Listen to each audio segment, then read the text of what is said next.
Hey there, welcome back to my channel. I'm so glad that you're here. So I wanted to share with you a few pointers or a few tips that you can notice whether or not your lover is experiencing pain during sex, and a few ways that you can counteract that experience to make the experience go more smoothly or better. So one thing to tell whether or not a woman is experiencing pain during sex is that her body language might slightly start veering in the opposite direction than you.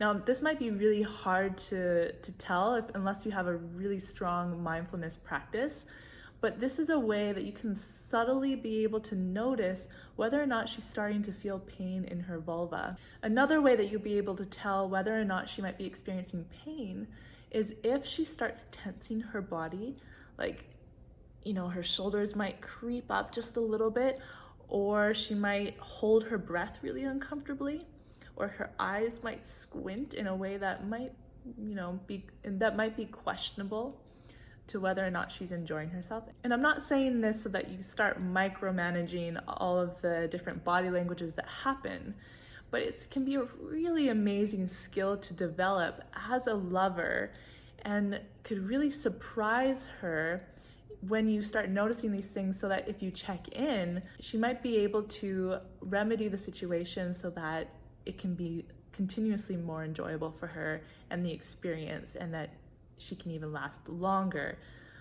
Sometimes what happens is if a woman starts experiencing pain during sex, her vulva might start to dry up, and that might create a really intense friction for her internally, and it will be really, really uncomfortable. So she'll want to quicken the pace up. She'll want to quicken the experience so that it can be done, and that she can have that her pussy can get some rest.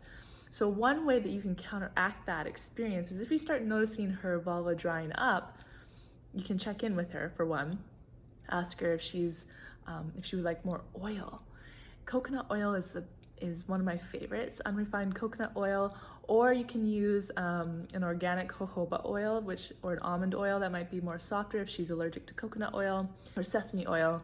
Just check in with her about what oil she prefers, and adding extra oil throughout the experience. This is an amazing thing to do, and there's nothing wrong with it. Doesn't mean that you're doing anything wrong. We all have arousal patterns that fluctuate, right? So arousals might be really intense, and when the arousal goes a little bit lower, the vulva has a tendency to dry up a little bit, and it's completely natural to add more oil and to continue the lubrication, and that will decrease the friction and make it a lot more glidey and slippery and wet, and encourage more wetness within her so that she maintains moisturized and pain-free. Another tip that you can do to enhance your skills as a lover and surprise her with your awareness is asking her if she would like to change positions. If you start noticing her tensing up or holding her breath, ask her if she would like to do anything different. And she might say no, keep going, which is a good sign that she is enjoying herself, and then you can trust the process that everything's good and everything's okay. But she says, oh yeah, okay, yeah, I could lay on my back for a bit, or yeah, could we add more oil, or yeah, I would really love to slow down. This is a really great way to counteract any sort of pain during sex, and slowing down and even pausing or taking a break and then returning back to it maybe 15 minutes later at a slower pace, and then going from there. That might be enough, because I notice with myself that if I start experiencing vaginal dryness and we keep going and going and going, my vulva will get inflamed, and then I'll not want to continue, and sometimes it might take 2 or 3 days for her to start feeling okay to have sex again.